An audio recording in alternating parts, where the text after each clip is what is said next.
Hello students, good morning. स्वागत है आप सभी का हमारे यूट्यूब चैनल पैड स्टडीज में। पैड का मतलब है प्रैक्टिस, एक्सेस एंड डेलीवेट। होप आप सभी अच्छे होंगे और अपने फाइनल एग्जामिनेशन की तैयारी में अच्छी तरह से जुड़ गए होंगे। आज के हम लोग अपने वीडियो में क्लास 7 का लाइट चैप्टर का जो टॉपिक है उस पर हम लोग कवरेज करने वाले हैं, तो बने रहिएगा वीडियो के आखिरी तक। सारा कुछ डिटेल में आपको मैं बताऊंगा। मैं संतोष कुमार, आपका साइंस ट्यूटर मेंटर।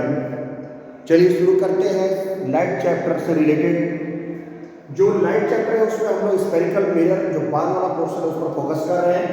तो स्फेरिकल मिरर के बारे में बताया, स्फेरिकल लेंसेज से आज हम लोग आगे कर रहे हैं। स्फेरिकल लेंसेज क्या होता है इसको समझिए। लेंस सबसे पहले डिस्क्राइब किया है कि lens is a piece of transparent glass bound by two spherical surfaces. एक ट्रांसपेरेंट ग्लास होता है जो दो स्फेरिकल सरफेसेस से घिरा हुआ है। Lenses play a very important role in our everyday life. हमारे रोजमर्रा की जिंदगी में लेंसेज का बहुत इंपॉर्टेंट रोल होता है। We have already studied spherical mirrors like concave and convex mirror के बारे में हम लोग पढ़ चुके हैं। Mirrors are not transparent, so light ray cannot pass through mirrors. Mirror जो होता है वो लेंस की तरह ट्रांसपेरेंट नहीं होता है, so light ray cannot pass through mirror. Mirror का एक तरफ, आपके घर में भी मिरर होगा तो आप देखते हैं कि पीछे का हिस्सा जो है वो पॉलिश्ड होता है, वो ट्रांसपेरेंट नहीं होता, आर पार नहीं होता है, उससे लाइट रे cannot pass through mirrors. Mirror work on the reflection of light from their surface. Mirror जो होता है वो रिफ्लेक्शन ऑफ लाइट पर काम करता है, प्रकाश का परावर्तन पर काम करता है। उससे जब उसके सरफेस पर लाइट टकराता है, टकराने के बाद वो बेंड होता है तो इमेज बनता है। ऑन द अदर हैंड, जबकि लेंस जो है, on the other hand lenses are transparent, और ट्रांसपेरेंट होता है आर पार, उससे लाइट पार हो जाता है। So light can pass through a lens, और पास होने के बाद they bend and change the direction, और वो बेंड कर जाता है और अपना पास होने के बाद डायरेक्शन चेंज कर देता है। So lenses work on the refraction of light. वो प्रकाश का जो है वो रिफ्रैक्शन ऑफ लाइट के सिद्धांत पर काम करता है, जो परावर्तन और अपवर्तन पर वो काम करता है। और परावर्तन पर बने जो वापस टकरा के आ जाता है वो रिफ्लेक्शन है, और जो आर पार हो जाता है वो रिफ्रैक्शन है। तो reflection of light passing through then, उससे होकर के जो पास करता है बेंड हो जाता है, तो वो रिफ्लेक्शन ऑफ लाइट पर लेंस जो है हमारा काम करता है। लेंस जो होता है वो दो तरह का होता है, आप जानते हैं। Lenses are two types. पहला लेंस को हम बोलते हैं कॉन्वेक्स लेंस, यहाँ डायग्राम में आप देख रहे हैं कॉन्वेक्स लेंस है। और दूसरा होता है कॉन्केव लेंस, इधर जो हमने बनाया वो है आपका कॉन्केव लेंस। कॉन्वेक्स लेंस क्या होता है? The lens which is thicker in the middle, बीच में जो लेंस मोटा होता है एंड किनारे में वो पतला होता है, is called the convex lens. The lens which is thicker in the middle than at the edges is called the convex lens. ये आप देख रहे हैं कॉन्वेक्स लेंस है, ये कॉन्वेक्स सरफेस इसका है, इधर वाला सरफेस जो है ये कॉन्वेक्स है, ये भी कॉन्वेक्स है। इस पर लाइट पड़ेगा तो बेंड कर जाएगा। और जबकि कॉन्केव लेंस जो होता है the lens which is thinner in the middle than at the edges is called a concave lens. Concave lens बीच में पतला होता है, किनारे किनारे मोटा होता है। ये इधर की सरफेस जो आप इसका इधर का जो देख रहे हैं, इस पर जब लाइट पड़ेगा तो इसको हम लोग बोलते हैं इसका कॉन्केव सरफेस। ये इसका कॉन्केव सरफेस है, इधर भी है, ये कॉन्केव लेंस है। तो इस तरह से हमारा दो तरह का लेंस होता है, कॉन्केव लेंस और कॉन्वेक्स लेंस। अब आगे हम लोग देखते हैं कि कॉन्वेक्स लेंस और कॉन्केव लेंस में इमेज कैसे बनता है।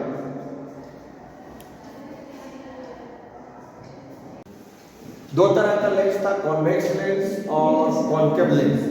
Convex lens is also called a converging lens, उसको हम लोग बोलते हैं because when light ray passes from convex lens, जब यहाँ पर आप देख पा रहे हैं कि parallel beam of raise of light जब कॉन्वेक्स लेंस से पास करता है तो they meet at a one point, वो एक पॉइंट पर जाकर के फोकस करता है, जिसके कारण उसको हम लोग एक जगह मिलता हुआ प्रतीत होता है, जिसको हम लोग कन्वर्शन बोलते हैं। इसीलिए इसको कन्वर्जिंग लेंस के रूप में कहा जाता है। सो इस चीज को लिखा हुआ है, लाइट रे passing from a convex lens the beam of parallel raise of light converges at a point and that point is called focus। इसको हम लोग फोकस बोलते हैं, और फोकस में उसको हम लोग कहते हैं पैरेलल रेज ऑफ लाइट यहाँ से गया और एक मिलता हुआ प्रतीत होता है, कन्वर्ज होता है एक जगह पर, जिसको हम लोग फोकस बोलते हैं। उसके बाद जबकि दूसरे तरह का जो लेंस है यानी कि कॉन्केव लेंस है, उसका प्रॉपर्टी बिल्कुल अलग होता है। उसका जो इमेज है यानी कि जो उससे जो रेज जो है निकलने के बाद ट्रांसपेरेंट लेंस जब बेंड करता है तो बिखर जाता है, वो स्प्रेड कर जाता है, इसलिए उसको डाइवर्जिंग लेंस कहते हैं। So the concave lens is a diverging lens. The beam of light after passing through the concave lens, the light rays are diverging or spreading out, so it is called diverging lens। इसलिए इसको हम diverging lens भी कहते हैं concave lens को। concave lens has a virtual focus because light rays do not actually pass through it। actually वो क्या मिलता हुआ प्रतीत होता है, उसको हम लोग पीछे ला करके आपको दिखा रहे हैं कि यहाँ पर मिल रहा है। जैसे यहाँ पर अगर आप देखिए तो ये एक आप देख पा रहे हैं कि ये एक concave lens है, ये concave lens है और concave लेंस से जब लाइट जो है इस पर ऐसे पास किया पैरेलल बीम ऑफ लाइट, तो ये इधर चला गया, इधर चला गया, इधर चला गया, इधर चला गया, बिखर गया, स्प्रेडिंग आउट हो गया। फिर इसको पीछे की ओर ला करके हम यहाँ फोकस पर इमेज बनाते हैं। So they form a virtual image.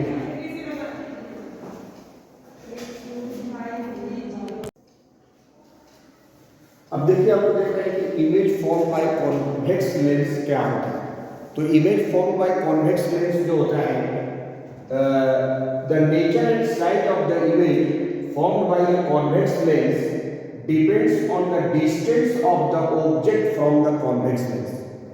अब आप कॉन्वेक्स लेंस से ऑब्जेक्ट को जिसका इमेज बनाना है उसको कितनी दूरी पर आप रखेंगे, इस पर डिपेंड करता है कॉन्वेक्स लेंस में इमेज बनना। जैसे हम लोग अगर बहुत दूर रखें और वेरी डिस्टेंट ऑब्जेक्ट्स, मतलब बहुत अगर दूर है, a convex lens produces a real and inverted image। तो कॉन्वेक्स लेंस में अगर बहुत दूर से अगर आप ऑब्जेक्ट को रखते हैं, जैसे इंफिनिटी से या बहुत दूर से आ रहा है लाइट, तो उसके द्वारा जो कॉन्वेक्स लेंस इमेज बनाएगा वो रियल बनाएगा, एकदम वास्तविक, और उल्टा बनाएगा, इन्वर्टेड बनाएगा, which is much smaller than the object। और बहुत स्मॉल साइज का बनाएगा, ऑब्जेक्ट से छोटा साइज का बनाएगा, साइज कम हो जाएगा।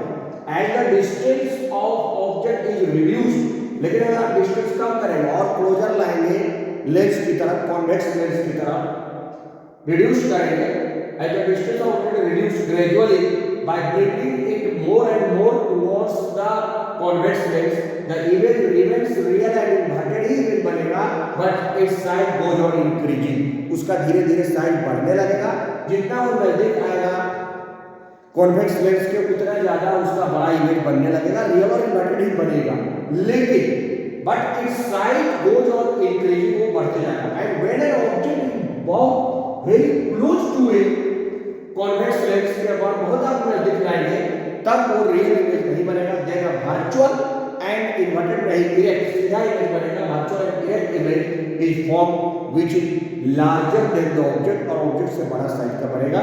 जब वो लेंस के बहुत कॉन्वेक्स लेंस के बहुत क्लोज होगा तो उसमें आपका इरेक्ट और जो है वर्चुअल इमेज बनेगा विथ लार्जर साइज का बनेगा देन द ऑब्जेक्ट, ऑब्जेक्ट से बड़ा साइज का बनेगा।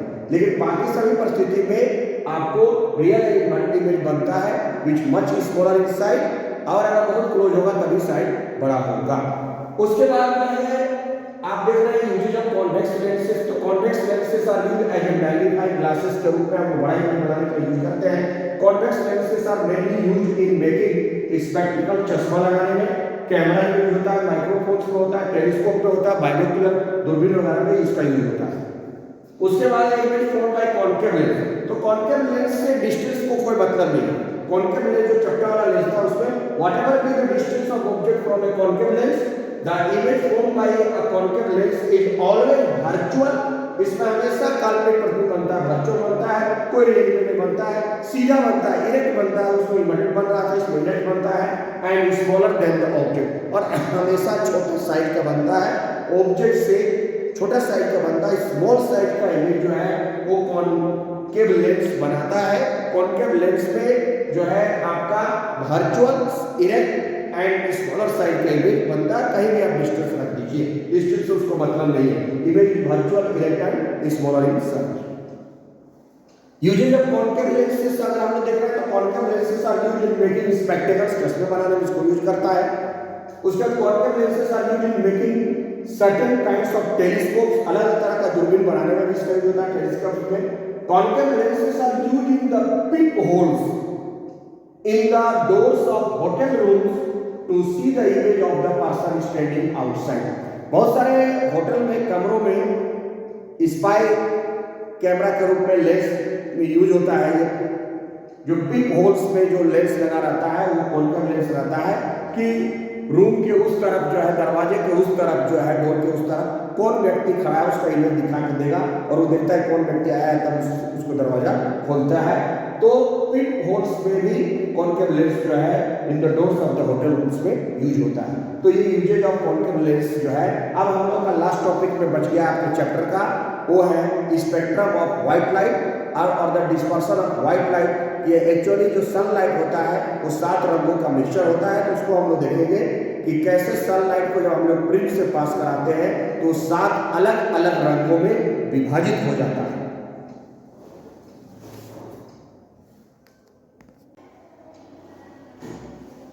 Dispersion of light, last topic जो आपका बचा हुआ है डिस्पर्शन ऑफ लाइट, प्रकाश का वर्ण विक्षेपण।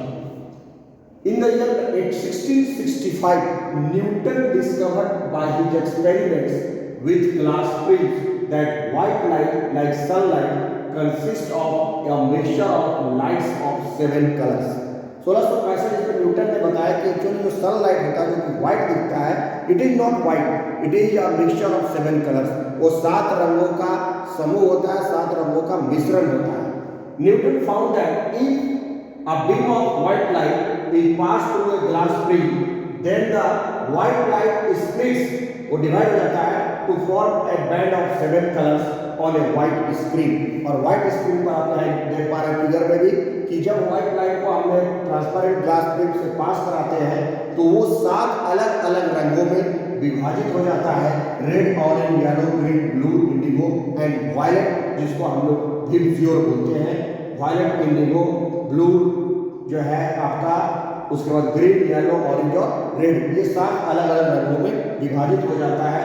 A beam of white light is passed through a transparent prism, then it divided into or split into 7 different colors। 7 अलग अलग रंगों में विभाजित हो जाता है। बैरिया किनारा, जिसको हम लोग वायलेट, इंडिगो, ब्लू, ग्रीन है ना, येलो, ऑरेंज और रेड विबज्योर में डिवाइड करते हैं। तो डिस्पर्शन ऑफ लाइट उसी को बोलते हैं। ये जो 7 कलर्स ऑफ द स्पेक्ट्रम जो होता है वो आपको उसमें red, orange, yellow, green, blue, Indigo और वायलेट मिक्सचर होता है। So the dispersion of light बोलता है कि splitting of white light into 7 colours on passing through a transparent medium like a glass prism is called dispersion of light. The formation of spectrum of 7 colors shows that white light is a mixture of 7 colors। 7 रंगों का सफेद रंग जो है वो 7 रंगों का mixture है, उसमें 7 अलग अलग रंग बटे हुए रहते हैं। White light can be sunlight, so we can say that the sunlight consists of 7 colors। 7 रंगों का मिक्सचर होता है। The formation of rainbow, आकाश में जो हम लोग देखते हैं इंद्रधनुष बनता है, having 7 colors के साथ अलग अलग रंग बटा होता है। shows that white sunlight consist of 7 colors। ये बताता है कि व्हाइट सनलाइट भी 7 कलर से होता है और इसमें सबसे ज्यादा वेवलेंथ जो है सबसे अधिक स्पीड से रेड लाइट आता है। इसलिए हम लोग जानते हैं कि सबसे पहले रेड लाइट हमारी आंखों को पहुंचता है, इसीलिए खतरे का निशान और बाकी चीजें जिसको प्रोमिनेंटली दिखाया जाता है वो रेड लाइट से दिखाया जाता है। और सनलाइट में भी सूर्य की प्रकाश की किरणों में सबसे पहले सूर्योदय के समय और सूर्यास्त जब होता है उस समय सूर्योदय और सूर्यास्त के समय सन जो है वो रेड दिखता है, क्योंकि रेड लाइट का वेवलेंथ उसका स्पीड सबसे ज्यादा है, इसलिए सबसे पहले वही दिखता है। इसमें लाल रंग का सूर्य दिखता है और डूबने समय भी लाल रंग सबसे तेज, सबसे बाद में जाकर के छिपता है, इसलिए डूबने के समय भी सूर्य लाल दिखता है। इस तरह से white light is actually the mixture of 7 colours का होता है। इस तरह हम लोगों ने आपका क्लास 7 का जो है लाइट चैप्टर का पूरा चैप्टर हम लोगों ने कंप्लीट किया आज के अपने वीडियो में। होप आपको वीडियो पसंद आएगा। अगर आपको वीडियो पसंद आता है तो हमारे वीडियो को लाइक कीजिए, अपने दोस्तों को शेयर कीजिए और हमारे चैनल को सब्सक्राइब कीजिए। Thank you for watching.